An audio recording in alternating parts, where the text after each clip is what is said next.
রংপুরে 4 খুনের মামলার 2 আসামি রিমান্ডে স্বীকারোক্তিমূলক জবানবন্দি দিয়েছেন। স্বরাষ্ট্রমন্ত্রী সালাউদ্দিন আহমেদকে গ্রেফতার দেখিয়ে কারাগারে পাঠিয়েছেন। এখানে দেখতে পাচ্ছি রংপুরের ঘটনার সেই 4 জনকে এই মাটির নিচ থেকে তোলা হচ্ছে ময়নাতদন্তের জন্য। এদিকে আজ রংপুরের 4 খুনের মামলায় প্রধান 2 আসামির রিমান্ডে জবানবন্দি দিয়েছে। মৃত 4 জনকেই কবর থেকে তোলা হচ্ছে আজ। এই নিয়ে স্বরাষ্ট্রমন্ত্রী ফেঁসে গিয়েছে। আদৌ কি যাদেরকে গ্রেফতার করা হয়েছে তারাই এই ঘটনার সঙ্গে যুক্ত? হতে পারে তারা যুক্ত। তারাই কি একমাত্র যুক্ত, নাকি তাদের সঙ্গে আরো অনেকে রয়েছে এই ঘটনার সঙ্গে যুক্ত? রাতে নয়, ভোরে শ্বাসরোধে হত্যা করা হয় গণপতি ও তার পরিবারের সদস্যদেরকে। রংপুরে একই পরিবারের 4 জনকে হত্যার ঘটনায় গ্রেপ্তার সিদ্ধার্থ ও মুগ্ধ দাসের ডিএনএ নমুনা সংগ্রহ ও ডোপ টেস্ট করা হবে। রংপুরের কমিশনার বলছেন না, তাদের তথ্য ভুল ছিল। আসলে 3 জনকেই নাকি ছাদেই গলায় গামছা পেঁচিয়ে হত্যা করেছে সিদ্ধার্থ আর মুগ্ধ। ভাবেন, যে ছাদ পানি দিয়ে ধোয়া মোছা হয়ে গেছে, সে ছাদেই এখন পুলিশ কমিশনার বলছেন একটা খুনের ঘটনা, অথচ পুলিশ গত কয়েকদিনে যতবার সংবাদ সম্মেলন করেছে প্রতিবারই ঘটনার স্থান, সময় আর কারণ বদলে গেছে। প্রথমে এক কথা, তো পরে আর এক কথা। তদন্ত তো আসলে একটা চলমান প্রক্রিয়া, এটা তদন্তের ধারাবাহিকতা, অনেক প্রশ্ন আসবে। রংপুরে 4 খুনের মামলায় পুলিশ খেলা শুরু করেছে। এক এক সময় এক এক রকম বক্তব্য সবার সামনে তুলে ধরছে। আজকে দেখতে পারি প্রধান 2 আসামির রিমান্ডে জবানবন্দি দেয় এবং এই জবানবন্দি থেকে স্বরাষ্ট্রমন্ত্রী ফেঁসে যায় এবং আদালতে একটা রায় হয় 4 জনকে মাটির নিচ থেকে তোলার জন্য এবং নতুন করে আবারও ময়নাতদন্ত করার জন্য। দর্শক শ্রোতা, এই রংপুরের ঘটনা নিয়ে সারা দেশেই আলোচনা সমালোচনা হচ্ছে। এই ঘটনাটি পর্যালোচনা করে আমরা এমন কিছু তথ্য পাই যেই তথ্যগুলো দেখলে আপনারা অবাক হয়ে যাবেন।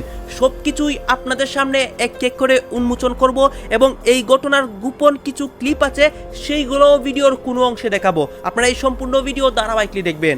একটা খুনের ঘটনা, অথচ পুলিশ গত কয়েকদিনে যতবার সংবাদ সম্মেলন করেছে প্রতিবারই ঘটনার স্থান, সময় আর কারণ বদলে গেছে।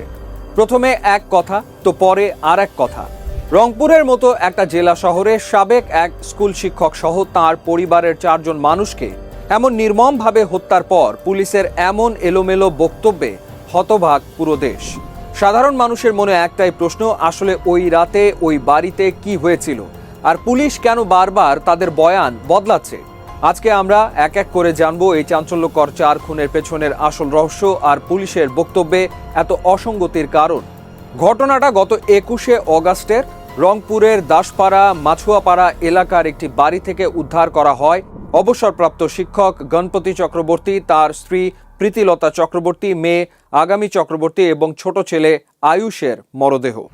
পুলিশ প্রথমে দাবি করেছিল বাড়ির ছাদে ইয়াবা সেবনে বাধা দেওয়ায় 2 তরুণ সিদ্ধার্থ আর মুগ্ধ এই 4 জনকে খুন করে।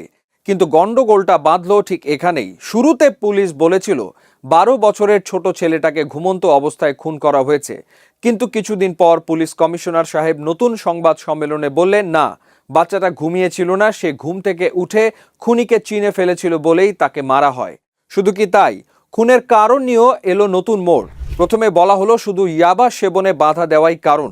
পরে পুলিশ কমিশনার যোগ করলেন পরিবারের সঙ্গে আসামির পূর্বপুরুষের জমিজমা সংক্রান্ত ক্ষোভ বা সামাজিক দূরত্বের বিষয়ও এর পেছনে থাকতে পারে। ক্রিমিনোলজিস্ট বা অপরাধ বিশেষজ্ঞরা বলছেন, পুলিশ যখন মামলার একদম শুরুর দিকে তাড়াহুড়ো করে অনুমান নির্ভর বক্তব্য দেয় তখন জনমনে এই অবিশ্বাস তৈরি হওয়াই স্বাভাবিক। একদিকে ময়নাতদন্ত রিপোর্ট আর পুলিশের বক্তব্যের অমিল, অন্যদিকে আসামির জামার সাথে পুলিশের এক কর্মকর্তার জামা মিলে যাওয়ার মতো গুজব। সব মিলিয়ে সাধারণ মানুষের নিউজ ফিড এখন বিভ্রান্তিতে ভরা। সবচেয়ে বড় কথা, গত বৃহস্পতিবারের সংবাদ সম্মেলনে পুলিশ কমিশনার লিখিত বক্তব্য পড়ার পর সাংবাদিকদের মাত্র 2টো প্রশ্নের উত্তর দিয়েই টেবিল ছেড়ে চলে যান। এতে ক্ষুব্ধ হয়ে ওঠেন সাংবাদিকরাও। এই মামলার তদন্তে আরও বড় একটা প্রশ্ন তৈরি হয়েছে ময়না তদন্ত আর ফরেনসিক প্রতিবেদন নিয়ে। ঘটনার পর থেকেই গুঞ্জন ছড়ায় নিহতদের ওপর পাশবিক কোনো নির্যাতন বা ধর্ষণের ঘটনা ঘটেছে কিনা। নতুন তদন্ত কর্মকর্তা বলছেন তারা এখনও অফিসিয়ালি ময়না তদন্তের কাগজ হাতে পাননি, তবে আনঅফিসিয়ালি নাকি ধর্ষণের কোনো আলামত নেই। শুধু তাই নয়, গণপতি চক্রবর্তীর মেয়ের চোয়াল ভাঙা ছিল কিনা তা নিয়ে পুলিশ ও চিকিৎসকদের বক্তব্যেও পাওয়া গেছে অমিল। অথচ খুনের মতো এত বড় একটা ঘটনার পর আসামিদের ডোপ টেস্ট বা ডিএনএ পরীক্ষার মতো বৈজ্ঞানিক ধাপগুলো পার করতে পুলিশ সময় নিচ্ছে, যা সাধারণ মানুষের মনে সন্দেহের আগুন আরও বাড়িয়ে দিচ্ছে। এই হত্যাকাণ্ডের তদন্তে আরও একটি বিষয় দারুণভাবে সামনে এসছে, তা হলো অপরাধের মনস্তাত্ত্বিক কারণ ও সামাজিক দূরত্ব। পুলিশ কমিশনারের দাবি অনুযায়ী মামলার মূল অভিযুক্ত সিদ্ধার্থ দাসের পূর্বপুরুষের জমি কিনেছিলেন শিক্ষক গণপতি চক্রবর্তী। যদিও সেই জমি চড়া দামে কেনা হয়েছিল, তবুও শরিকদের উপযুক্ত টাকা না পাওয়া বা স্থানীয় ব্রাহ্মণ পরিবারটির সাথে অন্য সম্প্রদায়ের মানুষের একটা অদৃশ্য সামাজিক দূরত্বের বিষয় নিয়ে তদন্ত করছে পুলিশ। প্রশ্ন উঠছে, মাদকাসক্তির সাথে কি তবে সামাজিক ক্ষোভ বা বঞ্চনা বোধের মতো বিষয়গুলো জড়িয়েছিল, নাকি একটি সাধারণ মাদক সেবনের ঘটনাকে ভিন্ন খাতে প্রবাহিত করার চেষ্টা চলছে? অপরাধ বিজ্ঞানীরা বলছেন, মোটিভ বা পেছনের উদ্দেশ্য পরিষ্কার না করে শুধু চটজলদি স্বীকারোক্তি আদায় করলে আসল অপরাধী বা নেপথ্যের কুশীলবরা অনেক সময় ধরাছোঁয়ার বাইরে থেকে যেতে পারে। আদৌ কি যাদেরকে গ্রেপ্তার করা হয়েছে তারাই এই ঘটনার সঙ্গে যুক্ত? হতে পারে তারা যুক্ত। তারাই কি একমাত্র যুক্ত, নাকি তাদের সঙ্গে আরো অনেকে রয়েছে এই ঘটনার সঙ্গে যুক্ত? যে আশঙ্কা তিনি 3 বছর আগে করেছিলেন, সেই আশঙ্কাই সত্যি হয়ে গেল কি এই 20 আগস্ট? কি ঘটেছিল সেই রাতে, যেই রাতে এইভাবে অকাতরে 4টি প্রাণ চলে গেল? এখানেই বড় প্রশ্ন, এখানেই সবচেয়ে বড় প্রশ্ন তুলছে জামাতে ইসলাম, এনসিপি, এই মুহূর্তে বিরোধী দলগুলো যারা, বুঝতে পারছেন, হিন্দু মহাজোট, গোবিন্দচন্দ্র প্রামাণিক তিনিও কিন্তু প্রশ্ন তুলেছেন। কি সম্পর্ক রয়েছে এই সিদ্ধার্থ দাসের সঙ্গে এই সনাতন চক্রবর্তীর? কেন এদেরকে আড়াল করা হচ্ছে? এই চাঁদাবাজি, এই তোলাবাজির নেপথ্যে কি সরকারের সরাসরি কোনো মদদ রয়েছে? পুরো একটা গোটা দিন না বাড়ি থেকে কেউ বেরিয়েছেন, না সেই বাড়ি থেকে বাইরে থেকে কোনো সদস্য প্রবেশ করেছে, কারোর কোনো খবর নেই। প্রায় 1.5 দিন পর পুলিশ এসে ওই বাড়িতে ঢুকে যখন দেখে, তখন দেখতে পাওয়া যায় যে একের পর এক পড়ে রয়েছে এক একটি জায়গায়। কারোর দেহ পড়ে রয়েছে বিছানায়, শোয়ার ঘরে, কারোর দেহ পড়ে রয়েছে ছাদে, কারোর বা দেহ পড়ে রয়েছে সেই ছাদে ওঠার সিঁড়িতে। এই হাড় হিম করা চাঞ্চল্যকর ঘটনাটি ঘটেছে রংপুরে, বাংলাদেশের রংপুরে। আর এই ঘটনা ঘটার সঙ্গে সঙ্গে দ্রুত তদন্ত হয়ে যায়, দ্রুত অভিযুক্তরা গ্রেফতার হয়ে যায় এবং দ্রুত যে কি ঘটেছিল সেই ঘটনাটাও সবার সামনে নিয়ে চলে আসে বাংলাদেশের পুলিশ, বাংলাদেশের গোয়েন্দা সংস্থা। কিন্তু আমি গত সোমবারই আপনাদের বলেছিলাম যে এই যে গল্প পুলিশ বলছে যে মাদক সেবন করতে এসেছিল ছাদে এবং সেখান থেকে দাঁড়িয়ে তার প্রতিবাদ করতে গেলে যাতে তারা উন্মোচন না হয়ে যায় সমাজের কাছে, নিজেদেরকে আড়াল করার জন্য তারা একের পর এক এই কাণ্ড চালিয়েছে।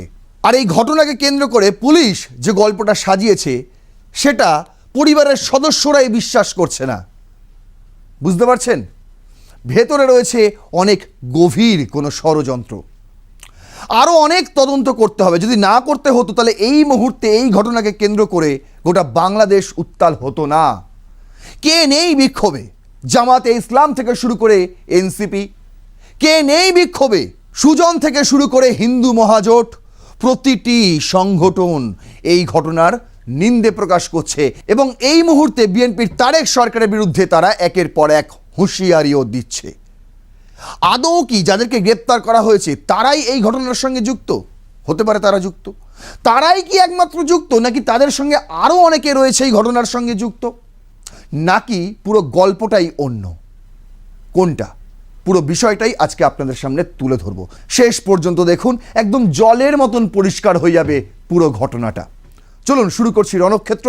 আপনাদের সঙ্গে রয়েছে আমি নারায়ণ। আজ আমাদের হেডলাইন যে Rangpur night, the hidden truth, মানে কি গোপন সত্যিটা আজকে খুঁজে বের করে আপনাদের জানাবো।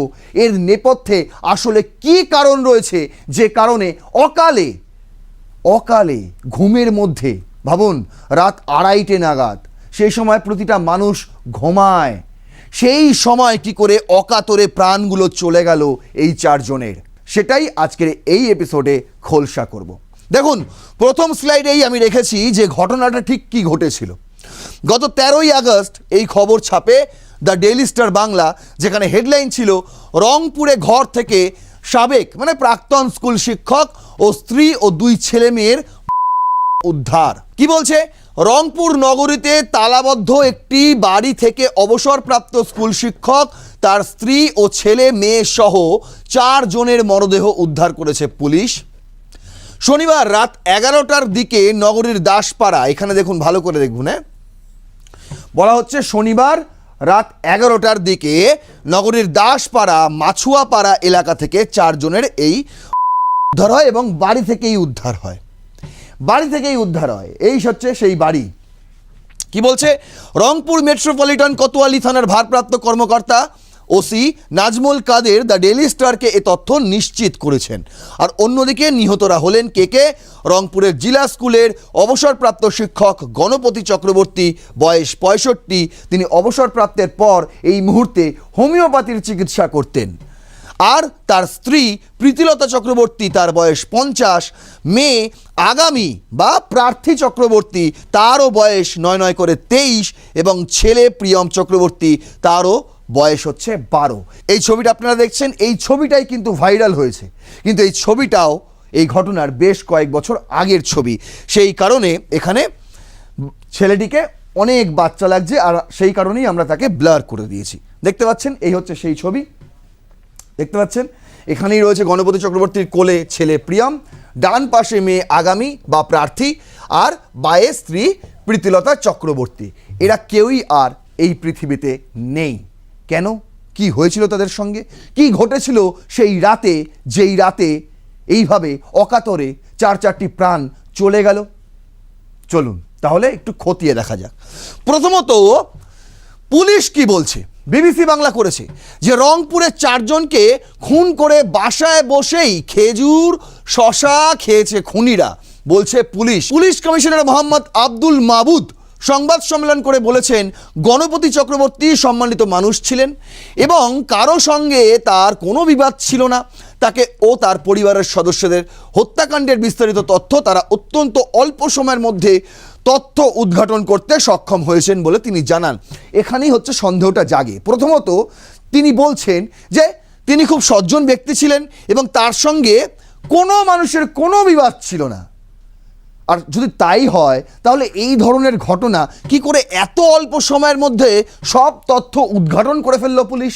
রংপুরে অবসরপ্রাপ্ত শিক্ষক গণপতি চক্রবর্তী সহ তার পরিবারের 4 সদস্য হত্যাকাণ্ড নিয়ে পুলিশ 5 দিনের মাথায় নতুন বয়ান নিয়ে হাজির হয়েছে।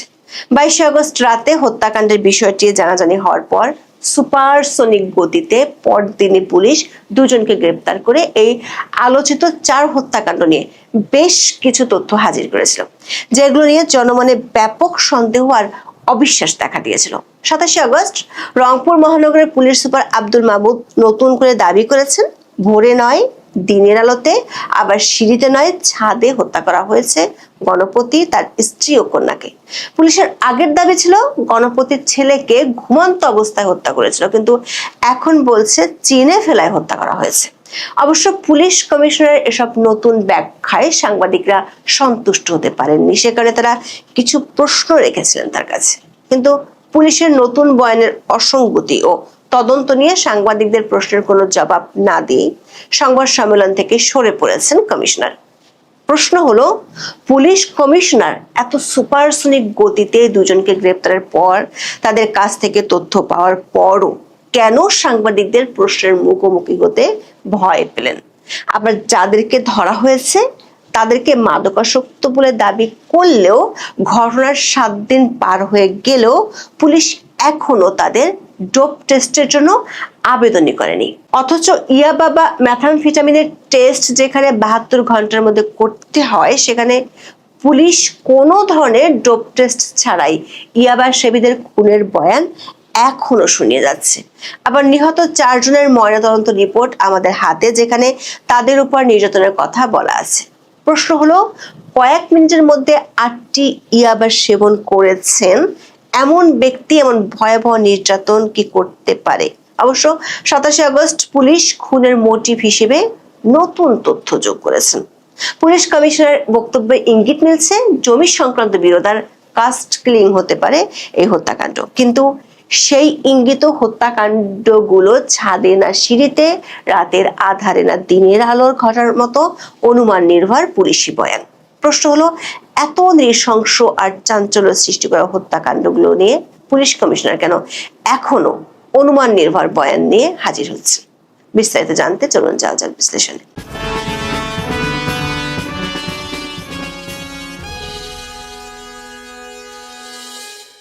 রংপুর জেলা স্কুলের শিক্ষক গণপতি চক্রবর্তী নগরের মাছুয়াপাড়া এলাকায় 3 বছর ধরে পরিবার নিয়ে বসবাস করে আসছিলেন। অবসরে যাওয়ার পর হোমিওপ্যাথি চিকিৎসক হিসেবে রোগীও দেখতেন তিনি। 22 আগস্ট শনিবার রাতে তার বাসা থেকে গণপতি, তার স্ত্রী প্রীতিলতা, মেয়ে আগামী এবং 5ম শ্রেণীর পড়ুয়া ছেলে প্রিয়ম চক্রবর্তীর মরদেহ উদ্ধার করা হয়।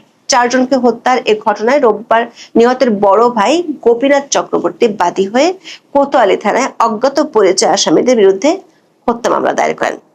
মামলা করার আগে ওই দিন ভোরে একই এলাকা থেকে মুগ্ধ দাস ও সিদ্ধার্থ দাস নামের 2 তরুণকে গ্রেপ্তার করা হয়। রাতেই তারা আদালতে 164 ধারায় স্বীকারোক্তিমূলক জবানবন্দি দেন বলে পুলিশ জানে। মঙ্গলবার মুগ্ধ ও সিদ্ধার্থের বন্ধু সীমান্ত আদালতে সাক্ষী হিসেবে জবানবন্দি দেন। পুলিশ দাবি করেছে এই 2 জন ঘটনার রাতে একই সঙ্গে ইয়াবা সেবন করেছিলেন। দ্রুত গতিতে 2 জনকে গ্রেপ্তারের সাফল্য তুলে ধরে গত রোববার মানে 23 আগস্ট সংবাদ সম্মেলন করেছিলেন রংপুরের পুলিশ কমিশনার আব্দুল মাবুদ। গ্রেপ্তার 2 তরুণের বক্তব্যের বরাত দিয়ে 23 আগস্টের সংবাদ সম্মেলনে পুলিশ কমিশনার দাবি করেছিলেন, গণপতি চক্রবর্তীকে ভোরে বাসার ছাদে, তার স্ত্রী ও মেয়েকে 3 তলার সিঁড়িতে এবং 12 বছর বয়সী শিশুটিকে ঘুমন্ত অবস্থায় হত্যা করা হয়েছে। তখন বলা হয়েছিল ঘুমন্ত অবস্থায় শিশুটির উপর হামলা চালানো হয়। 26 আগস্ট প্রচারিত ভিডিওতে আমরা দেখিয়েছিলাম পুলিশি প্রথম বয়ানে কি কি অসঙ্গতি আছে। পুলিশের এসব বয়ান নিয়ে সামাজিক মাধ্যম থেকে শুরু করে সংবাদ মাধ্যমগুলোতে ব্যাপক সমালোচনা হয়। এমন পরিস্থিতিতে মাত্র 5 দিনের মধ্যে পুলিশ কমিশনার 27 আগস্ট একই স্থানে সংবাদ সম্মেলন করে নতুন বয়ান তুলে ধরেছে। বৃহস্পতিবার সংবাদ সম্মেলনে পুলিশ কমিশনার কিভাবে হত্যাকাণ্ডগুলো সংঘটিত হয়েছে সে ব্যাপারে আগের বয়ান প্রায় পুরোপুরি পাল্টে ফেলে নতুন বয়ান নিয়ে হাজির হয়েছেন। তার দাবি, আসামিদের জবানবন্দিতে হত্যাকাণ্ডের বিষয়ে পুলিশের আগের বক্তব্যের সঙ্গে নতুন কিছু তথ্য যুক্ত হয়েছে। পুলিশ কমিশনার জানান, গণপতি চক্রবর্তীর বাসার ছাদে যাওয়ার কারণ ছিল সেখানে ইয়াবা সেবনের সুবিধা। তার ভাষায়, বাসার ছাদে গিয়েছিল এর কারণ হলো দেবুদের বাসার ছাদ ফাঁকা, সেখানে বাতাস আছে। ইয়াবা সেবন করতে যে ধোঁয়া তৈরি হয় সেটা বাতাস না থাকলে তাদের জন্য সুবিধা হয়। আর গণপতি চক্রবর্তীর বাসার ছাদে ওয়াল আছে, সে ওয়ালের ফাঁকে বাইরে থেকে দেখা যায় না। পুলিশ আগে বলেছিল মধ্যরাত কিংবা ভোরে হত্যাকাণ্ডগুলো সংঘটিত হয়েছিল। নতুন বয়ানে পুলিশ কমিশনার দাবি করেছেন রাতের অন্ধকারে নয়, একেবারে দিনের আলোতে খুনগুলো হয়েছে। আগে বলেছিল শুধু গণপতিকে ছাদে খুন করা হয়েছিল, এখন নতুন বয়ান বলছে গণপতি, তার স্ত্রী ও মেয়েকে ছাদে খুন করা হয়েছে। কমিশনার আব্দুল মাবুদ বলেছেন, সকালে গণপতি চক্রবর্তী ছাদে হাঁটতে এসে সিদ্ধার্থ ও মুগ্ধকে দেখে ফেলে ধমক দেন এবং জোরে জোরে বলেন, তোরা এত সকালে এখানে কি করিস? তখন তাদের মাথা কাজ করছিল না। আত্মসম্মানের ভয়ে মুগ্ধ দাস ও সিদ্ধার্থ দাস গলায় গামছা পেঁচিয়ে টান মেরে গণপতিকে মেরে ফেলে। মেয়ে ও স্ত্রীকে হত্যার বর্ণনায় পুলিশ কমিশনার বলেন, গণপতির মরদেহ টান দিয়ে ঢেকে পালিয়ে যাওয়ার সময় সম্ভবত তার স্ত্রী এবং মেয়ে শব্দ শুনে ছাদে চলে আসে। দর্শক, খেয়াল করে দেখুন, ঘটনার 7 দিন পর আসামিরা জবানবন্দি দেওয়ার পরও পুলিশ কমিশনার সংবাদ সম্মেলনে বলছেন সম্ভবত। যদি এখনো পুলিশ ধোঁয়াশাতেই থাকেন তাহলে সে ধোঁয়াশা নিয়ে কেন সংবাদ সম্মেলন করতে এলেন? পুলিশ কমিশনার নতুন করে ব্যাখ্যা দিয়ে বলছেন, সিদ্ধার্থ মুগ্ধকে দেখে চিল্লাতে লাগলে মুগ্ধর হাতে গণপতি চক্রবর্তীর গামছা ছিল, সেই গামছা দিয়ে গণপতির স্ত্রীর গলা চেপে ধরে আর সিদ্ধার্থ দাস মেয়ের গলা চেপে ধরে। এক হাতে মেয়ের গলা আর এক হাতে মুখ চেপে ধরে। মুগ্ধ গণপতির স্ত্রীকে মারার পর সেই গামছা দিয়ে আবার দুজনে একসঙ্গে মেয়ের গলায় পেঁচায়। তাতে মেয়ে না মরলে পাশে কবুতরের খাবার রাখার বাক্স থেকে রশি নিয়ে এসে মেয়েটার গলায় পেঁচিয়ে দুই দিক থেকে টান দেয়। দর্শক খেয়াল করে দেখুন, পুলিশ আগের মতোই অভিযুক্ত দুজন গামছা দিয়ে গণপতি ও তার স্ত্রীকে এবং মেয়েকে গামছা ও রশি দিয়ে খুন করেছে বলছে, কিন্তু নিহত চারজনের ময়নাতদন্ত রিপোর্ট আমাদের হাতে এসেছে। সেখানে দেখা যাচ্ছে গণপতি চক্রবর্তীর মাথায় দুই পাশে মারাত্মক আঘাতের চিহ্ন এবং বুকের বাম পাশে 5 ইঞ্চি বাই 3 ইঞ্চি আকারের জখম পাওয়া গেছে, যা কোনো ভারী ভোঁতা অস্ত্রের আঘাতের সৃষ্ট। পুলিশ কেন এই আঘাতের কথা একবারও বলছে না। মেয়ে আগামী চক্রবর্তী প্রার্থীর ময়নাতদন্ত রিপোর্টে বলা হয়েছে তার মুখের ডান দিকে, চোখের পাশে এবং থুতনিতে মারাত্মক আঘাত ও ফোলা ভাব আছে। এই আঘাতগুলোর কথা পুলিশ কেন বলছে না? আরো একটি লক্ষণীয় বিষয় হলো, 4 জনের ময়নাতদন্ত রিপোর্টের মধ্যে একমাত্র প্রীতিলতা চক্রবর্তীর রিপোর্টে বলা হয়েছে শ্বাসরোধ করে হত্যার কারণে তার খাদ্যনালী ও শ্বাসনালী মারাত্মকভাবে নষ্ট হয়েছে। দর্শক, পুলিশ কমিশনারের ভাষ্য অনুযায়ী এই তিনটি হত্যা করার আগে 2 দফায় অভিযুক্তরা 8টি ইয়াবা খেয়েছিল। কমিশনার বলেছেন বাসার ছাদে এরা পানির ট্যাঙ্কির আড়ালে বসে ইয়াবা সেবন করছিল, তারা খেয়াল করেনি যে ভোরের আলো ফুটেছে। তিনি আরো বলেন সেই রাতে তারা দুজনে 8টা ইয়াবা সেবন করে। এটা সিদ্ধার্থের জবানবন্দি। জীবনে কখনো তারা এত বেশি ইয়াবা সেবন করেনি। সর্বোচ্চ 2টা ইয়াবা একসাথে সেবন করেছিল। একটি ইয়াবা খেলে যেখানে দুনিয়াটাই টালমাটাল হয়ে যায়, সেখানে একজন 4টি করে ইয়াবা খেয়ে 3টি খুন করে ফেললো। পুলিশ গত 1 সপ্তাহ ধরে অভিযুক্ত 2 জনের ইয়াবা সেবনের দাবি করলেও এখনো পর্যন্ত তাদের ডোপ টেস্টের আবেদনই করেনি। ইয়াবার মূল উপাদান হলো মেথাফেটামিন এবং ক্যাফিন। আন্তর্জাতিক স্ট্যান্ডার্ড অনুযায়ী ডোপ টেস্টে ইয়াবা শনাক্তকরণের ক্ষেত্রে রক্ত, মূত্র, লালা ও চুল পরীক্ষা করা হয়। ইয়াবা রক্তে দ্রুত পরিপাক বা মেটাবলাইজ হয়ে যায়। 24 ঘন্টা পার হলে রক্তে মেথাফেটামিনের মাত্রা অস্বাভাবিক কমে যায়। সে কারণে সেবনের 12 থেকে 24 ঘন্টার মধ্যে ডোপ টেস্ট করতে হয়। সবচেয়ে প্রচলিত টেস্ট হলো ইউরিন টেস্ট, তবে অনিয়মিত বা একবার সেবনের ক্ষেত্রে 48 ঘন্টা এবং নিয়মিত ভারী সেবীদের ক্ষেত্রে সর্বোচ্চ 3 থেকে 5 দিন পর্যন্ত প্রস্রাবে উপস্থিতি পাওয়া যেতে পারে। সিদ্ধার্থ আর মুগ্ধর ক্ষেত্রে সে সময়ও পার হয়ে গেছে। ইয়াবা সেবনের পর ব্যক্তি যদি প্রচুর পানি বা তরল পান করে তবে প্রস্রাবের মাধ্যমে মেথাফেটামিন দ্রুত শরীর থেকে বের হয়ে যায়। ফলে 24 ঘন্টা পর প্রস্রাবের নমুনা পাতলা হয়ে রিপোর্ট ফলস নেগেটিভ আসতে পারে। আর লালাতে ইয়াবের প্রভাব সাধারণত 1 দিন থেকে 2 দিন থাকে। আর চুল পরীক্ষার জন্য সর্বোচ্চ সময়সীমা 90 দিন। দীর্ঘমেয়াদে প্রমাণ পাওয়া গেলেও সাধারণ পুলিশি তদন্ত বা ডোপ টেস্টে এটি খুব কম ব্যবহৃত হয়। পুলিশের নতুন বয়ানে বলা হয়েছে 3 জনকে হত্যার পর ছাদে পাওয়া একটি পুরানো প্লায়ার্স বা বৈদ্যুতিক তার কাটার যন্ত্র দিয়ে সিদ্ধার্থ মুগ্ধ নিচতলায় যান এবং বিদ্যুতের তার কেটে দেন। পুলিশ কমিশনার ভাষ্য, বাড়িতে সিসিটিভি ক্যামেরা থাকলে সেটি যাতে বিচ্ছিন্ন হয়ে যায় সে কারণে তারা বিদ্যুতের তার কেটে দেন। খুনিদের জন্য ছাদে আগে থেকেই প্লায়ার্স রেডিও ছিল। একে বলে মেঘ না চাইতে বৃষ্টি। দর্শক, 23শে আগস্টের বয়ানে অবশ্য পুলিশ বলেছিল প্রথম গণপতিকে ছাদে, তারপর সিঁড়িতে তার স্ত্রী এবং এরপর মেয়েকেও সিঁড়িতে খুন করা হয়েছিল। এখন পুলিশ বলছে গণপতির মৃতদেহ ছাদের টিনের নিচে লুকানোর পর বাকি 2 জনের লাশ সিঁড়িতে রাখা হয় যাতে অন্য কেউ না দেখে।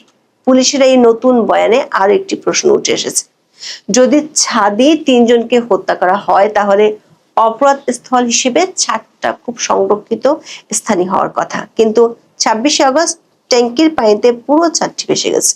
যদি সিদ্ধার্থের ভাই বিষয়টি সাংবাদিকদের না জানাতো তাহলে ব্যাপারটি কেউ জানতোই না।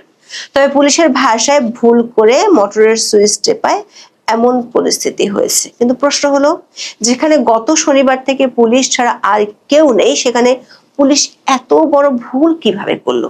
সবচেয়ে বড় আলামত স্থলে ভাবে পানিতে ভাসিয়ে দেওয়ার পর কি পুলিশ কাউকে বরখাস্ত করেছে? দর্শক, আগে পুলিশ বলেছিল শিশু প্রীতমকে ঘুমন্ত অবস্থায় হত্যা করা হয়েছিল, 27 আগস্টের সংবাদ সম্মেলনে পুলিশ দাবি করেছে, আদালতে দেওয়া জবানবন্দিতে সিদ্ধার্থের বক্তব্যে শিশুটি ঘুম থেকে উঠে তাকে দেখে ফেলার বিষয়টি এসেছে। দুই তরুণ গণপতি চক্রবর্তীর কক্ষে ঢোকার পর তার ছেলে আয়ুষ ঘুম থেকে উঠে সিদ্ধার্থকে দেখে ফেলে। শিশুটি সিদ্ধার্থকে দেখে জিজ্ঞাসা করে, সিদ্ধার্থ দাদা, তুমি এখানে কেন? পাশের বাড়ি কেউ শব্দ শুনে ফেলতে পারে এমন আশঙ্কায় কাপড় দিয়ে গলা পেঁচিয়ে শিশুটিকেও হত্যা করা হয়। অথচ প্রীতমের ময়নাতদন্ত রিপোর্টে বলা হয়েছে তার বুকে ভোঁতা অস্ত্রের আঘাতের দাগ এবং মাথার দুই পাশে আঘাতের কারণে রক্ত জমাট বাঁধার চিহ্ন ছিল। সবচেয়ে নির্মম বিষয় হলো আঘাতের তীব্রতায় তার নাক চ্যাপ্টা হয়ে গিয়েছিল এবং নাকের তরুণাস্থি বা নাসাল কার্টিলেজ ভেঙে গিয়েছিল। একটি নিষ্পাপ শিশুকে এমন অত্যাচার করা হয়েছিল সেটি অবশ্য পুলিশ কমিশনার সংবাদ সম্মেলনে বলতেই ভুলে গেছেন। দর্শক, হত্যার কারণ নিয়েও পুলিশ নতুন বয়ান নিয়ে হাজির হয়েছে।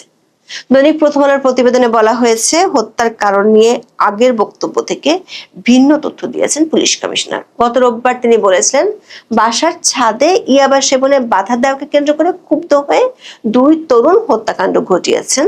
তবে বৃহস্পতিবার তিনি বলেন, ইয়াবা সেবনে বাধার পাশাপাশি গণপতি চক্রবর্তীর পরিবারের সঙ্গে জমি জমা নিয়ে সিদ্ধার্থের অসন্তোষও থাকতে পারে। সিদ্ধার্থ দাসের আদালতে দেওয়া জবানবন্দির বরাত দিয়ে আব্দুল মাবুদ বলেন, গণপতি চক্রবর্তীরা সিদ্ধার্থের পূর্বপুরুষের জমি কিনেছিলেন। সেই জমি তুলনামূলক বেশি দামে কেনা হলেও সিদ্ধার্থের পরিবারের শরিকেরা তাদের প্রাপ্য টাকা পাননি। এমন একটি বিষয় তারা তদন্ত করে দেখেছেন। এ নিয়ে সিদ্ধার্থের মনে ক্ষোভ থাকতে পারে বলে জানান তিনি। গণপতি চক্রবর্তীর পরিবার ও স্থানীয় বাসিন্দাদের মধ্যে সামাজিক দূরত্বের বিষয়টিও তদন্তে দেখা হচ্ছে বলে বৃহস্পতিবারের সংবাদ সম্মেলনে জানান পুলিশ কমিশনার। তিনি বলেন, মাছুয়াপাড়ার অধিকাংশ বাসিন্দা দাস বংশের এবং গণপতি চক্রবর্তীর পরিবার ব্রাহ্মণ সম্প্রদায়ের। তাদের মধ্যে রাস্তাঘাটে দেখা সাক্ষাৎ হলেও বাসায় যাতায়াত বা ঘনিষ্ঠ মেলামেশা ছিল না। এটিও দুই তরুণের মনে কোনো ক্ষোভের কারণ ছিল কিনা তা খতিয়ে দেখা হচ্ছে। দর্শক, বোঝা যাচ্ছে পুলিশ কমিশনার বৃহস্পতিবার সংবাদ সম্মেলনে কাস্ট কিলিং তত্ত্ব প্রতিষ্ঠার জন্য হাজির হয়েছিলেন, কিন্তু সাংবাদিকদের প্রশ্নমানে পড়ে তিনি উত্তর না দিয়ে তড়িঘড়ি করে পালিয়ে বেঁচেছেন। তার এমন আচরণে উপস্থিত সাংবাদিকেরা অসন্তোষ প্রকাশ করেছেন।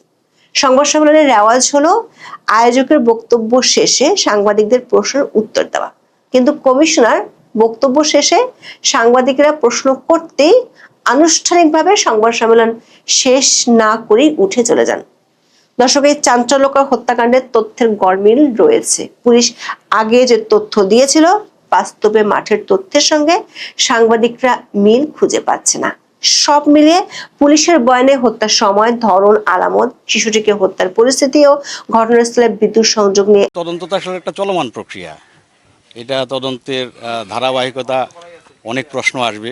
সেই প্রশ্নগুলোর পেশাদারিত্বের সাথে আসলে জবাব খোঁজাটাই আমাদের দায়িত্ব। আমরা সেই কাজগুলো করছি। আর আমার জন্য এই মামলা সম্পর্কে এখন কিছু বলাটা আসলে খুব টু আর্লি হয়ে যাবে। বেসিক্যালি আমি আসলে বুঝতে এসেছি, আর আপনারা, আমি জানি এখানে থাকবেন, আপনাদেরকে এইটুকু বলতে পারি যে মামলা একটা চাঞ্চল্যকর ঘটনা। এই মামলা নিয়ে সারা দেশে নানান রকম কথাবার্তা হচ্ছে। এই প্রতিটা কথাবার্তা আপনার সাক্ষ্য প্রমাণ সংগ্রহ করে সেগুলার যথাযথ জবাব দিয়ে মামলাটাকে একটা সঠিক পর্যায়ে নিয়ে আদালতে চার্জশিট দাখিল করে যাতে একটা সুবিচার হয়, আমরা সেই চেষ্টাটাই করছি। মাদক আসলে শুধু রংপুরের সমস্যা না, এটা আসলে বাংলাদেশ সোসাইটির প্রবলেম এই মুহূর্তে। তো মাদকের বিষয়ে আমি আজকে এসেই সকালে আমার অফিসারদের সাথে বসেছি, কথা বলেছি, আমি একটু ধারণা নেওয়ার চেষ্টা করেছি। তো মাদকের বিষয়ে আমার একটাই বক্তব্য থাকবে যে আপনারা আগামী এক সপ্তাহে, আমি সময় দিয়েছি সবাইকে, যে আপনারা ভিজিবল কিছু পরিবর্তন লক্ষ্য করবেন রংপুর শহরে। আমি বার্তা এটুকুই দিব যে আমরা রংপুর একটা শান্তিপূর্ণ শহর। বর্তমানে সোশ্যাল মিডিয়া সহ আপনাদের বক্তব্যে যে সমস্ত তথ্য আসতেছে, বাস্তবিক অর্থে ঘটনাগুলো ঘটছে। তো আমি বলবো যে সবাইকে সাথে নিয়ে রংপুরের চারটি হত্যাকাণ্ডের বিষয়টি খোদ পুলিশই আবার নতুন করে বিতর্কের মুখে ফেলল। পুলিশের বক্তব্যেই এই হত্যাকাণ্ডগুলো আরো বেশি রহস্যের মধ্যে চলে যাচ্ছে। এবং পুলিশের আগে যে সংবাদ সম্মেলন এবং বৃহস্পতিবার যে সংবাদ সম্মেলন করলো তাতে অনেক ক্ষেত্রেই তাদের বক্তব্যে গরমিল। কেন এই গরমিল? এবং সবচেয়ে বড় কথা হচ্ছে, প্রথম সংবাদ সম্মেলনে যিনি বক্তব্য রেখেছিলেন Rangpur police commissioner mister Abdul মাবুদ, তাকে প্রত্যাহার করা হয়েছে, এই মামলা ডিবিতে হস্তান্তর করা হয়েছে। বৃহস্পতিবার আবারও কেন সেই ব্যক্তি সংবাদ সম্মেলন করতে গেলেন এবং সেই সংবাদ সম্মেলনে তার নিজের যে প্রথম বক্তব্য সেটির সঙ্গে কেন অনেক ক্ষেত্রে অনেক বড় বড় পার্থক্য? আসলে আমরা একটু ব্যবচ্ছেদ করি। প্রথমত, ইয়াবা সংক্রান্ত প্রথম সংবাদ সম্মেলনে এই পুলিশ কমিশনার মিস্টার আব্দুল মাবুদ দাবি করেছিলেন যে গণপতি চক্রবর্তীর বাসার ছাদে ইয়াবা সেবনে বাধা দেওয়াকে কেন্দ্র করে ক্ষুব্ধ হয়ে ওই দুই তরুণ অর্থাৎ মুগ্ধ দাস এবং সিদ্ধার্থ দাস গণপতিকে হত্যা করে এবং একে একে বাকি তিনজনকে হত্যা করে। বৃহস্পতিবার যে সংবাদ সম্মেলন, সেখানে ইয়াবা সেবনে বাধা দেওয়ার পাশাপাশি তিনি নতুন তথ্য সংযোজন করলেন যে গণপতি চক্রবর্তীর পরিবারের সঙ্গে জমি জমা নিয়ে সিদ্ধার্থদের অসন্তোষও থাকতে পারে। কেন? গণপতি চক্রবর্তী সিদ্ধার্থের পূর্বপুরুষের জমি কিনেছিলেন, সেই জমি তুলনামূলক বেশি দামে কেনা হলেও সিদ্ধার্থের পরিবারের শরিকেরা নাকি তাদের প্রাপ্য টাকা পাননি। এই বিষয়টিও তদন্ত করে দেখা হচ্ছে। ভালো কথা। আসুন, 1 নম্বর গেল। নাম্বার 2, 23শে আগস্ট গত রোববার সংবাদ সম্মেলনে এই পুলিশ কমিশনার মিস্টার আব্দুল মাবুদ তিনি বলেছিলেন যে ভোরে বাসার ছাদে হত্যা করা হয় গণপতি চক্রবর্তীকে, আর তার স্ত্রী এবং মেয়েকে হত্যা করা হয় সিঁড়িতে। কিন্তু বৃহস্পতিবার অর্থাৎ আজকে যে সংবাদ সম্মেলন করলেন সেখানে তিনি বললেন যে তিনজনকেই বাড়ির ছাদে হত্যা করা হয়। পরে আগামী চক্রবর্তী অর্থাৎ গণপতি চক্রবর্তীর মেয়ে এবং তার স্ত্রী তাদের মরদেহ সিঁড়িতে এনে রাখা হয়, হয়তো সাথে গণপতি চক্রবর্তীর মরদেহ। কেন? মানে এখন যদি দাবি করছেন ভোরে হাঁটার পরে সকালের দিকে তিনি বাড়ির ছাদে যান এবং গিয়ে দেখেন যে সিদ্ধার্থ এবং মুগ্ধ ইয়াবা সেবন করছে, তাদেরকে তিনি বাধা দেন, ধমক দেন যে তোরা এত সকালে কি করিস। ধমক খেয়ে আত্মসম্মানে বাধার কারণে গণপতি চক্রবর্তীর গলায় গামছা পেঁচিয়ে টান দিয়ে তাকে হত্যা করা হয়।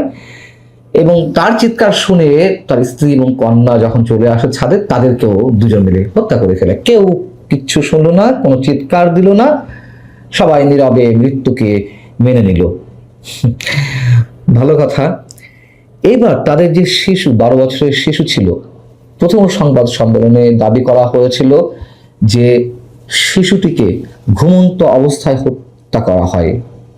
আর বৃহস্পতিবারের সংবাদ সম্মেলনে তিনি দাবি করলেন ওই একই পুলিশ কমিশনার যে দুই তরুণ গণপতি চক্রবর্তীর কক্ষে ঢোকার পর তার ছেলে আয়ুষ চক্রবর্তী ঘুম থেকে উঠে সিদ্ধার্থকে দেখে ফেলে, এরপর তারা কাপড় দিয়ে গলা পেঁচিয়ে শিশুটিকে হত্যা করে।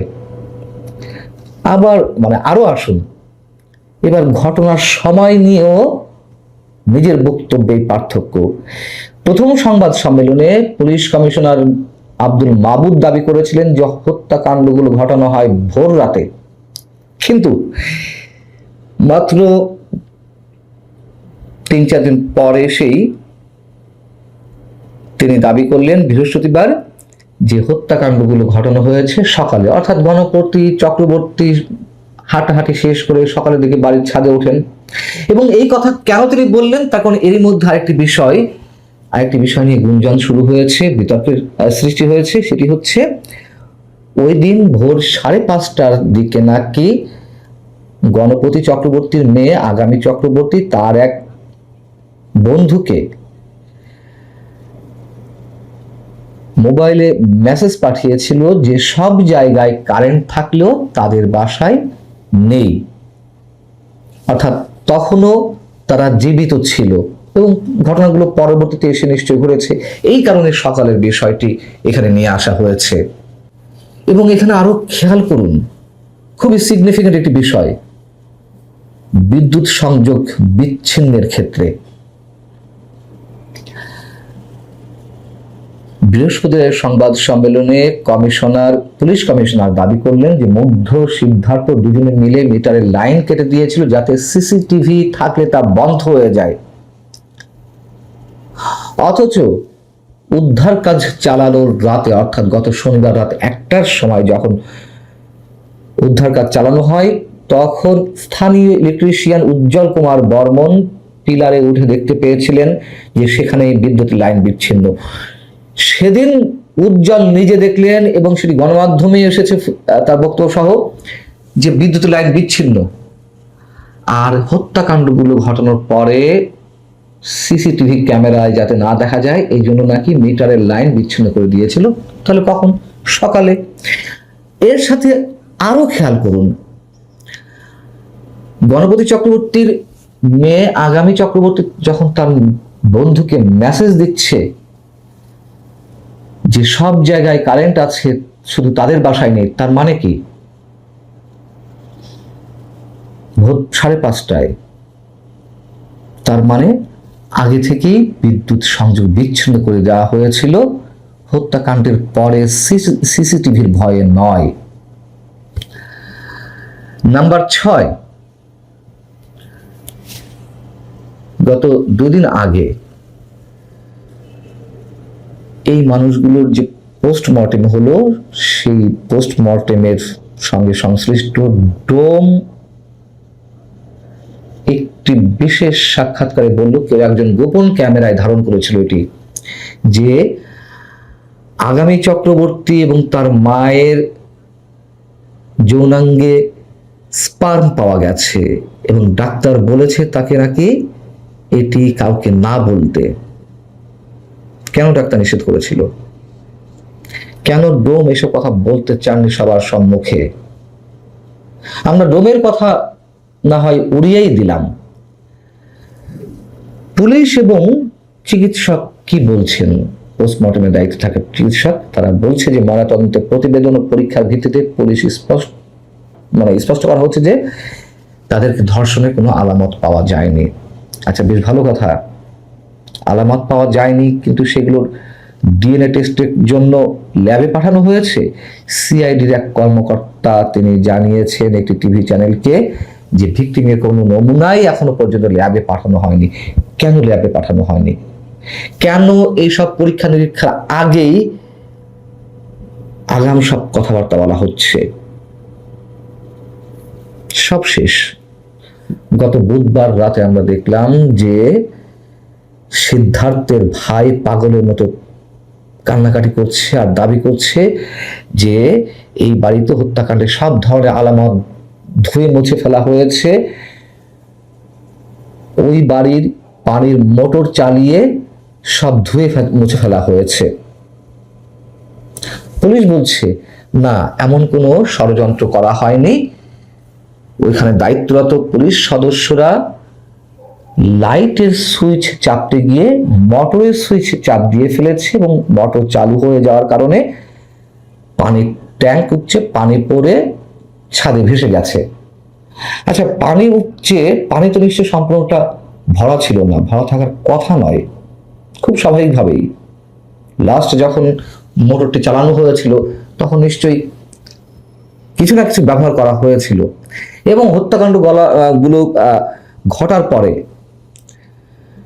নিশ্চয়ই ওই এলাকা ক্রাইম সিনের মধ্যে পড়ে, ঘিরে রাখা হয়েছে। তাহলে পরবর্তীতে মোটর চালালো কে?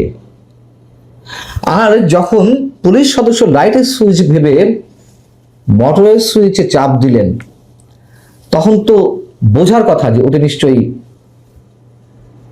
কোনো বৈদ্যুতিক বাল্বের সুইচ নয়, সাথে সাথে বন্ধ করে দেওয়ার কথা। যুক্তির খাতিরে ধরেও নেই যে তিনি ভুল করে চালিয়েছেন, তাহলে কেন অতক্ষণ বা বেশ কিছুক্ষণ মোটরটি চলল এবং পানি উপচে পড়ল? সবচেয়ে বড় কথা, প্রথম দিন থেকেই আমার মধ্যে যে প্রশ্নটি, এই যে মুগ্ধ দাস এবং সিদ্ধার্থ দাসকে যে আটক করা হলো, অ্যারেস্ট করা হলো, কিসের ভিত্তিতে, কাদের অভিযোগের ভিত্তিতে, কে অভিযোগ জানিয়েছে অথবা কোন সন্দেহের ভিত্তিতে তাদেরকেই তুলে নেওয়া হলো গভীর রাতে? ইয়াবা সেবন করতে গিয়ে বাধা দেওয়া হয়েছে, পুলিশ কিভাবে জানলো এটি? প্রথমে আচ্ছা ধরে নিলাম যে তারা বলেছে ইয়াবা সেবন করতে গিয়ে, কিন্তু সন্দেহের তালিকায় কেন আর কেউ রইল না, সেটি কি আজ পর্যন্ত পুলিশ জানিয়েছে? এটি তো একেবারে তদন্তের ধরাবাঁধা নিয়মের মধ্যে পড়ে যে অনেককে সন্দেহের তালিকায় আনা হয়। এবং ওই এলাকায় মোবাইলের যে টাওয়ার লোকেশন, তাতে যাদের সন্দেহ করা হয়, পুলিশের কাছে বিশেষ মেশিন আছে, সেটি দিয়ে সম্ভবত, আমার যদি খুব ভুল না হয়ে থাকে, 100 বর্গমিটার বা 300 বর্গমিটার এরকম হবে, চারপাশে কারা কোন টাওয়ারে, যে টাওয়ারের নিচে ওই মেশিনটি চালানো হয় তার আশপাশে 100 বর্গমিটার অথবা 300 বর্গমিটারের মধ্যে সব ধরনের মোবাইল ডিটেক্ট করা যায়। কাউকে কি আনা হয়েছে এমনভাবে কোনো সন্দেহের তালিকায়? এবং মুগ্ধ এবং সিদ্ধার্থ যে সেলফোন ইউজ করতো, মোবাইল ইউজ করতো, তাদের কোনো কল রেকর্ড তোলা হয়েছে? নিশ্চয় হয়নি তো এগুলা। এবং কল রেকর্ড তোলা হয়ে থাকলে নিশ্চয়ই জানার কথা যে তার আগ মুহূর্তে এই দুজন কাদের সাথে কথা বলেছিল, কোথায় কথা বলেছিল, অথবা আদৌ কথা বলেছিল কিনা। এত দুর্বল ভাবে সবকিছু আমাদের সামনে উপস্থাপন করা হচ্ছে পুলিশের বক্তব্য। রংপুরের কমিশনার বলছেন না, তাদের তথ্য ভুল ছিল, আসলে 3 জনকেই নাকি ছাদেই গলায় গামছা পেঁচিয়ে হত্যা করেছে সিদ্ধার্থ আর মুগ্ধ। ভাবেন, যে ছাদ পানি দিয়ে ধোয়া মোছা হয়ে গেছে, সে ছাদেই এখন পুলিশ কমিশনার বলছেন যে 3 জনকেই সে ছাদেই হত্যা করা হয়েছে। বাংলাদেশের রংপুর জেলা শহরে একজন অবসরপ্রাপ্ত হিন্দু শিক্ষক এবং তার পরিবারের সকল সদস্যকে নৃশংসভাবে হত্যার ঘটনায় পুলিশ যে গল্প সাজিয়েছে সেটা কেউ বিশ্বাস করছেন না, এবং সম্ভবত পুলিশ তার যে গল্প, সেই গল্পটাকে প্রতিষ্ঠা করতেই এখন আলামত ধামাচাপা দেওয়ার চেষ্টা করতে গিয়ে আরো বেশিভাবে অবিশ্বাস এবং সন্দেহের শিকার হচ্ছে।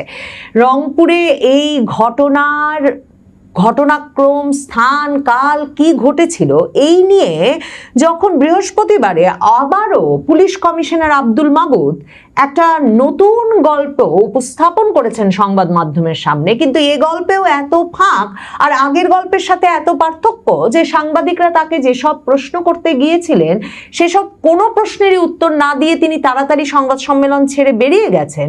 কিন্তু তার চেয়েও যে ভয়াবহ অভিযোগ এসেছে, এমন একটি নতুন গল্পের সংবাদ সম্মেলন পুলিশ কমিশনার করার আগে পুলিশ নিজে নাকি ওই রংপুরের ওই হত্যাকাণ্ডস্থল, গণপতি চক্রবর্তীর বাড়ি, ছাদ সবকিছু পানি দিয়ে ধুয়ে মুছে ফেলেছে, যাতে সেই ছাদে, সেই বাড়িতে আর কোনো আলামত না পাওয়া যায়।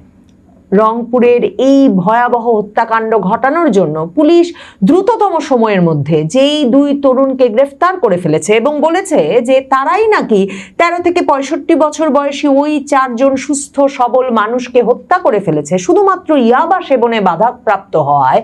সেই 2 তরুণ, মুগ্ধ দাস আর সিদ্ধার্থ দাস, সেই 2 তরুণের মধ্যে এক তরুণের বড় ভাই পার্থ দাস, সিদ্ধার্থের বড় ভাই পার্থ দাস, তিনি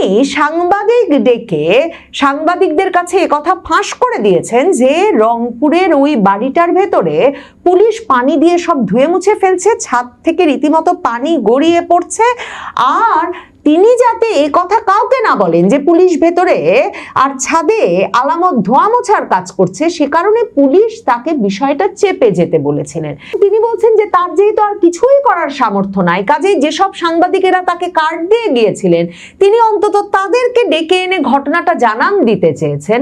আর পুলিশ বলেছে যে এই ঘটনার ভেতরে কোনো ষড়যন্ত্র খোঁজা একদম ঠিক হবে না। পুলিশেরই আরেক সদস্য নাকি গণপতি চক্রবর্তীর বাড়ির ইলেকট্রিক লাইনের সুইচ ভেবে পানির লাইনের সুইচ টিপে দিয়েছিল এবং তার ফলে পানির মোটর চালু হয়ে গিয়ে মোটর ওভারফ্লো করে ছাদ পুরো ধুয়ে মুছে তারপর ছাদ থেকে পানি গড়িয়ে পড়ছিল। পুলিশের অফিসার যার গায়ের শার্টটা আবার সিদ্ধার্থর গায়ে পাওয়া গেছে, সেই সনাতন চক্রবর্তী সাংবাদিকদের বলেছেন, না না, আপনারা ষড়যন্ত্র খুঁজবেন না, এটা একটা সাধারণ ভুলের ঘটনা।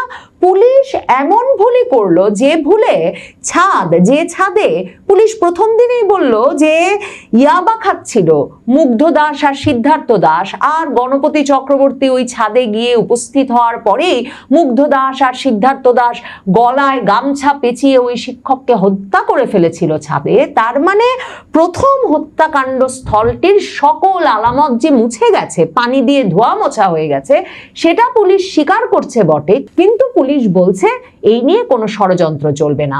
সনাতন চক্রবর্তী আগেও বলেছেন যে তার গায়ের শার্টটা আড়ংয়ের তৈরি, আড়ং কি আর একটা শার্টই তৈরি করে যে সিদ্ধার্থ দাসের গায়ে সে শার্ট পরা যাবে না? কিন্তু মানুষ এসব কথায় কর্ণপাত করছে না, লোকে প্রশ্ন তুলছে যে স্বর্ণকারের দোকানে চাকরি করে যে সিদ্ধার্থ দাস, সে কি সত্যি পুলিশ কর্মকর্তার মতো আড়ং গিয়ে শার্ট কিনতে পারে?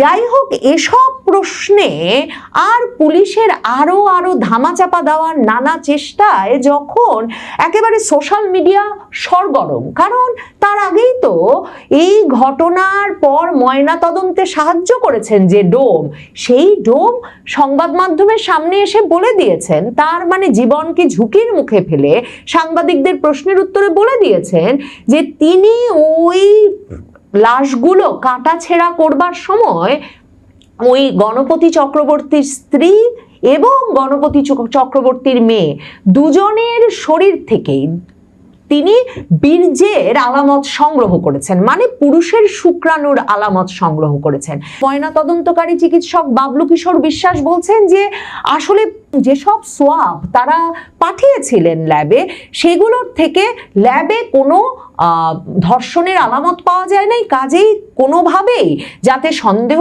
করা না হয় যে দুই মৃত নারীর শরীরে শুক্রাণুর উপস্থিতি পাওয়া গেছে। কিন্তু ওই যে পুলিশ কমিশনার আব্দুল মাবুদ, তার ব্যাখ্যাগুলো সবসময় আরো চমকপ্রদ। তিনি বলেছেন যে আসলে শ্বাসরোধ করে হত্যা করা হয়েছে, তো শ্বাসরোধ করে হত্যা করা হলে মৃতের শরীর থেকে নানা রকম কিছুই বেরিয়ে পড়ে, মল মূত্র বীর্য নানা কিছুই বেরোতে পারে। সাংবাদিকরা সম্ভবত প্রশ্ন করার সুযোগ পান নাই যে নারী শরীর থেকে কি করে তাতে শুক্রাণু বেরিয়ে পড়তে পারে, মানে যেমনটা ডোম সংবাদ মাধ্যমের সামনে বলেছেন।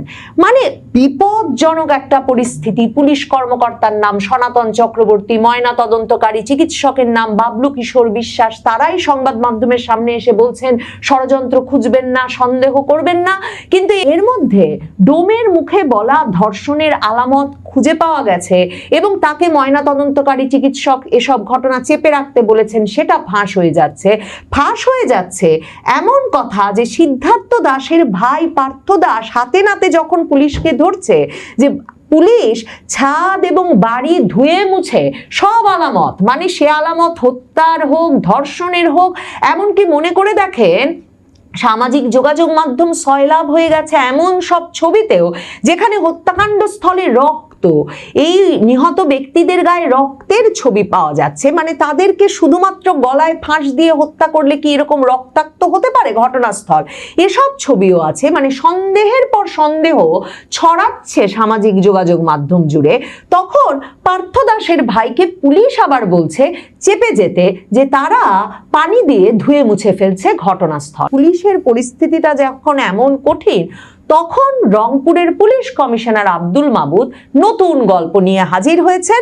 বৃহস্পতিবারে তিনি এমন এক গল্প বলেছেন যে গল্পের সঙ্গে তার প্রথম দিন বলা গল্পের কোনো মিল নাই।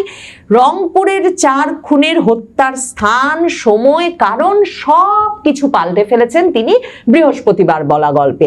এখন তিনি বলছেন যে তারা যে আগে বলেছিলেন যে গণপতি চক্রবর্তীকে হত্যা করা হয়েছে ছাদে, আর গণপতি চক্রবর্তীর চিৎকার শুনে তার স্ত্রী যখন দৌড়ে যাচ্ছিলেন ছাদে, যদিও পাড়া প্রতিবেশী কেউ মানে গায়ে গা লাগোয়া যে বাড়ি, সে বাড়িতেও কেউ কোনোভাবে গণপতি চক্রবর্তীর ছাদে করা আওয়াজ কিন্তু শোনে নাই, কিন্তু পুলিশ বলেছিল যে গণপতি চক্রবর্তীকে যখন ছাদে সিদ্ধার্থ আর মুগ্ধ গলায় গামছা পেঁচিয়ে হত্যা করছে, তখন তার চিৎকার শুনে গণপতি চক্রবর্তীর স্ত্রী ছুটে যান ছাদের দিকে এবং সিঁড়িতেই গণপতি চক্রবর্তীর স্ত্রীকে হত্যা করে সিদ্ধার্থ আর মুগ্ধই, এবং সেই চিৎকার শুনে আবার মেয়ে ছুটে আসে, মেয়েকেও গলায় গামছা পেঁচিয়ে সেখানেই হত্যা করা হয়, মানে ছাদে যাওয়ার সিঁড়িতে হত্যা করা হয়। আজকে বৃহস্পতিবার এসে রংপুরের কমিশনার বলছেন না, তাদের তথ্য ভুল ছিল, আসলে 3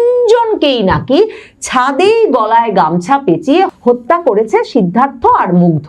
ভাবেন, যে ছাদ পানি দিয়ে ধোয়া মোছা হয়ে গেছে, সে ছাদেই এখন পুলিশ কমিশনার বলছেন যে 3 জনকেই সে ছাদেই হত্যা করা হয়েছে। আর সকলে প্রশ্ন তুলেছিল যে তারপরে বাড়িতে ঢুকে 12-13 বছরের কিশোর ছেলে আয়ুষ, তাকে কেন হত্যা করতে হলো সিদ্ধার্থ আর মুগ্ধর? সে তো নাকি ঘুমিয়েছিল। কারণ পুলিশ কমিশনার এর আগের দিন কাঁদতে কাঁদতে যখন গল্প বলছিলেন, তখন বলেছিলেন ঘুমন্ত অবস্থায় শিশু আয়ুষকে হত্যা করেছে মুগ্ধ আর সিদ্ধার্থ। এখন তারা বলছে যে আয়ুষ জেগে উঠেছিল এবং জেগে উঠে সিদ্ধার্থকে চিনে ফেলেছিল, সে কারণে সিদ্ধার্থ তখন আয়ুষকেও হত্যা করে। তার মানে আয়ুষ একমাত্র বাড়ির ভেতরে হত্যা হয়, আর 3 জনকেই হত্যা করা হয় ছাদে। এখন হত্যার সময়, স্থান এবং এমনকি কারণ পর্যন্ত বদলে ফেলেছে রংপুরের পুলিশ। রংপুরের পুলিশ বলছে যে ভোরের আলো ফোটার সময় নাকি এই হত্যাকাণ্ড ঘটেছে। এর আগে কিন্তু বলেছে রাতের বেলা ঘটেছে, যখন কিনা এক বাড়িতে মানে একটা নির্মাণাধীন বাড়ির একটা নিরাপদ জায়গা ছেড়ে মুগ্ধ আর সিদ্ধার্থর মনে শখ জেগেছিল যে তারা গণপতি চক্রবর্তীর দোতলা বাড়িতে 3 তলা থেকে লাফ দিয়ে এসে পড়ে সেখানে বসে ইয়াবা সেবন করবেন, যেটারও কোনো ব্যাখ্যা এখন পর্যন্ত পুলিশ হাজির করতে পারে নাই। যে 3 তলা থেকে তারা দোতলায় লাফ দিয়ে নামলোই কি করে নিরাপদে, আর কেনই বা এলো? এখন বলছে যে রাতে সব ঘটনা ঘটেনি, ঘটেছে ভোরের আলো ফোটার পর।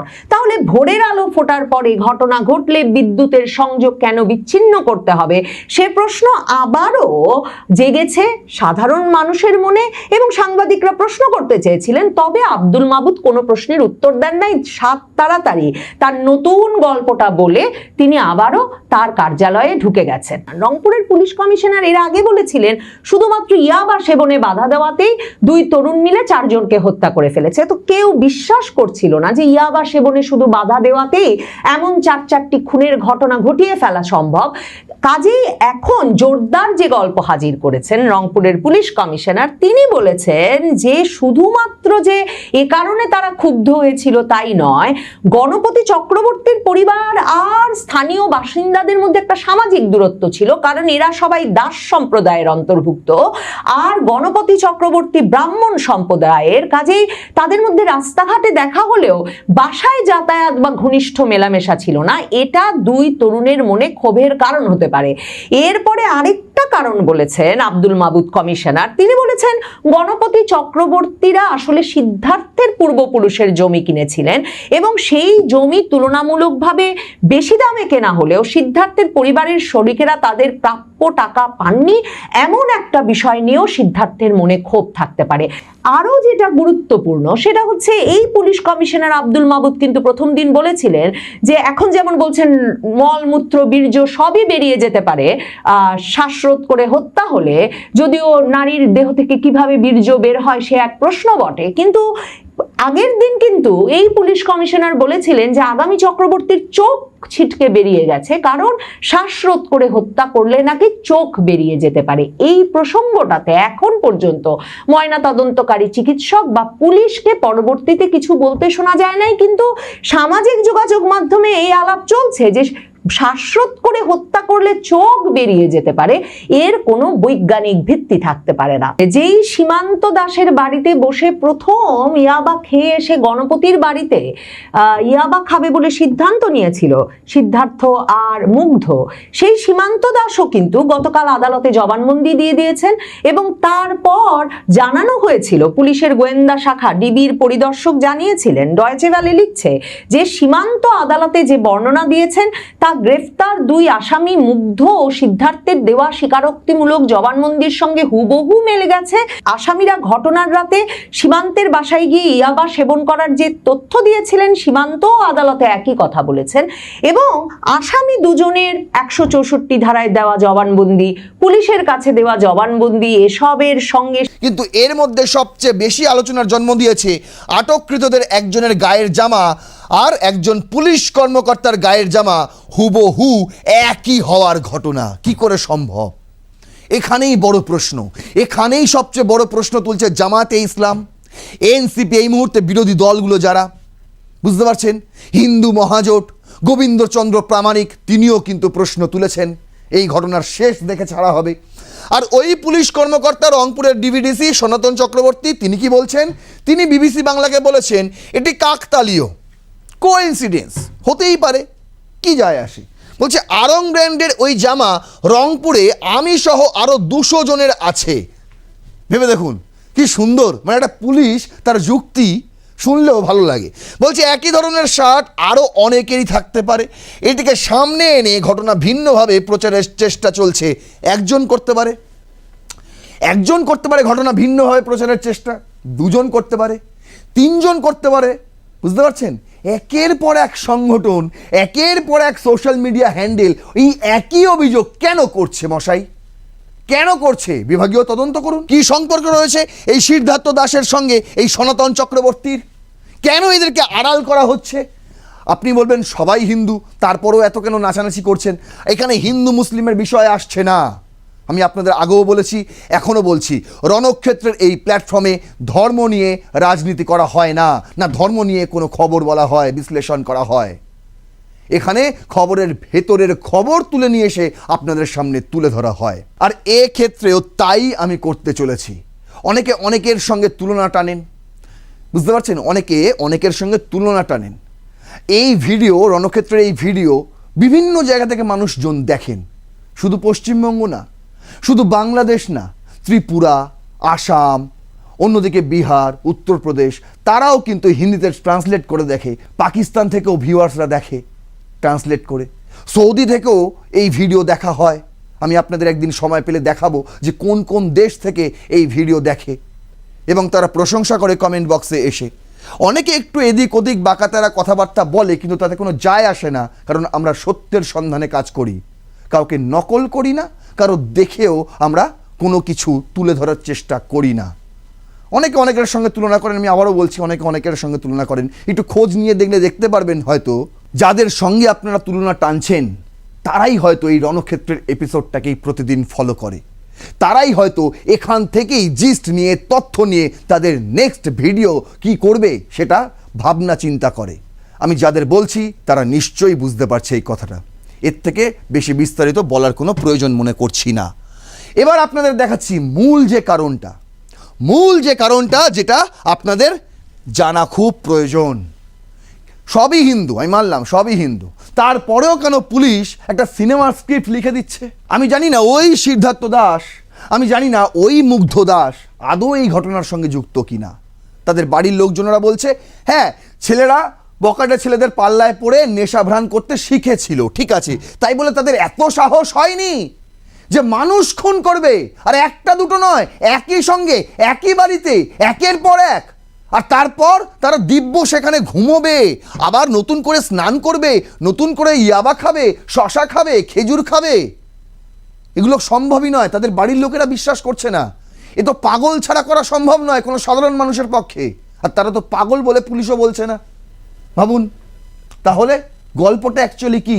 খুব ঠান্ডা মাথায়, খুব পরিকল্পিতভাবে, খুব সুন্দরভাবে জিনিসটাকে সাজানো হচ্ছে। এটা কিন্তু চোখের ওপরে একদম স্পষ্ট, একদম স্পষ্ট।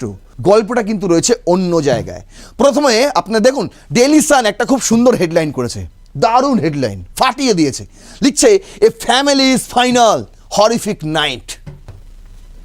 সেই রাত, যে রাত কখনো ভুলতে পারবে না এই চক্রবর্তী পরিবারের বাকি সদস্যরা। বলছে প্রীতিলতাস ইয়ঙ্গার সিস্টার্স, পূজা চক্রবর্তী, প্রীতিলতা যে প্রাক্তন শিক্ষকের স্ত্রী, তার বোন পূজা Chakraborty told police she had last spoken to her sister and niece at 11:26 p.m. on Thursday in a call lasting almost 10 minutes. বলছে তাদের সঙ্গে, পূজার সঙ্গে প্রীতিলতা এবং জামাইবাবুর কথা হয়েছিল লাস্ট রাত 11:26 বৃহস্পতিবার, এবং সেই ফোন কলটা চলেছিল 10 মিনিট ধরে। বুঝতে পারছেন? পরবর্তীতে a second call come from Pritilata's phone at 2:40 a.m. which Pooja missed while asleep. She was unable to reach the family again. এর পরবর্তীতে রাত 2:40 নাগাদ প্রীতিলতার ফোন থেকে ফোন এসেছিল পূজার ফোনে। তখন তিনি ঘুমোচ্ছিলেন, সেই কারণে সেই ফোন তিনি তুলতে পারেননি। পরবর্তীতে যোগাযোগ করার চেষ্টা করলে কেউ ফোন তোলেনি। তারপর by Friday evening with every phone in the house hold switched off. যখন শুক্রবার সন্ধ্যায় সবাইকে একের পর এক ফোন করছে, প্রত্যেকের ফোনই ছিল সুইচ অফ। কোথায় ছিল? ওই ডিটারজেন্ট মেশানো জলের মধ্যে ডোবানো ছিল ফোনগুলি। তার চিন্তা হওয়া দরুন তিনি ছুটে যান সেই বাড়িতে এবং গিয়ে দেখেন বাড়ি বাইরে থেকে বন্ধ। কোনো ক্রমে একটি জানলা সে ভেঙে চুরে দেখার চেষ্টা করে ভেতরে, এবং দেখে সেই অদ্ভুত সিনারিও, যা দেখে তৎক্ষণাৎ তিনি পুলিশে খবর দেন। তারপর officers entering through the adjoining building found drawers emptied and belongings strewn across the floors. Ganapati's body lay on the third floor roof. His wife and daughter were found on the staircase. The youngest Priyam was recovered beside a bed. তারপরেই সেই ঘটনা ঘটে, police গিয়ে মৃতদেহ উদ্ধার করে। এক একটি দেহ এক একটি জায়গায় পড়েছিল, যেটা আমি একদম শুরুতে বললাম ভিডিওর। তারপর all four were recovered by 3:30 a.m. On Saturday. ভালো করে ভাববেন, ভালো করে এই জায়গাটা দেখবেন। বলছে কি, কে বলছে? ডেইলি সান এবং পূজা চক্রবর্তীর বয়ান দিয়ে বলছে প্রতিটি বডি শনিবার ভোর 3:30 মধ্যেই উদ্ধার হয়েছিল। অথচ আপনাকে আমি দেখিয়েছি দ্য ডেইলি স্টারে পুলিশ জানিয়েছিল প্রথম যে আমি স্লাইডে আপনাদের দেখিয়েছিলাম, বলা হয়েছিল শনিবার রাত 11:30টার দিকে নগরী দাসপাড়া এলাকা থেকে 4 জনের মরদেহ উদ্ধার করা হয়। অ্যাকচুয়ালি শনিবার ভোরবেলাতেই সমস্ত দেহ উদ্ধার করে নেওয়া হয়ে গিয়েছিল। বুঝতে পারছেন? একই পুলিশ, বয়ান আলাদা। এখানেও একটা সন্দেহ জন্ম দিচ্ছে। বলছে by which time decomposition had spread a foul order through the building. এবার দেখুন সবচেয়ে বড় যে কারণটা বলছে the prior threat. Biswanath Chakraborty, husband of Ganapati's niece, গণপতির ভাইজির স্বামী, এর বক্তব্য আমি আপনাদের আগেও দেখিয়েছি, যেখানে তিনি দাবি করেছেন যে দুজনের পক্ষে ওই শরীর নিয়ে কিভাবে 4 জনকে এইভাবে সম্ভব। তিনি told the Daily Sun that Ganapati had mentioned roughly a month before the killings that people had demanded money from him around the time construction stalled. দেখলেন এখানে কি করছে? এখানে আমরা দেখতে পাচ্ছি যে রংপুরের নিউজ নিয়ে অসংখ্য তথ্য, এবং রংপুরের নিউজ নিয়ে যেই তথ্যগুলো এই মুহূর্তে ছড়িয়ে ছিটিয়ে রয়েছে বা অনেক নিউজ গাইজ, এই বিষয়গুলো দেখে এবং রংপুরের নিউজ নিয়ে আপনার মন্তব্য কি? আপনার গুরুত্বপূর্ণ মন্তব্য অবশ্যই আপনারা আমাদের কমেন্ট বক্সে লিখে যাবেন। সর্বশেষে আপনাদের কাছে আমাদের একটা ছোট্ট রিকোয়েস্ট থাকবে, আপনারা আমাদের চ্যানেলে নতুন দর্শক হয়ে থাকলে চ্যানেলটি সাবস্ক্রাইব করবেন এবং পাশে থাকা বেল বাটনটি বাজাবেন, যাতে করে নেক্সট ভিডিওটা সবার আগে আপনাদের কাছে পৌঁছে যায়। ধন্যবাদ।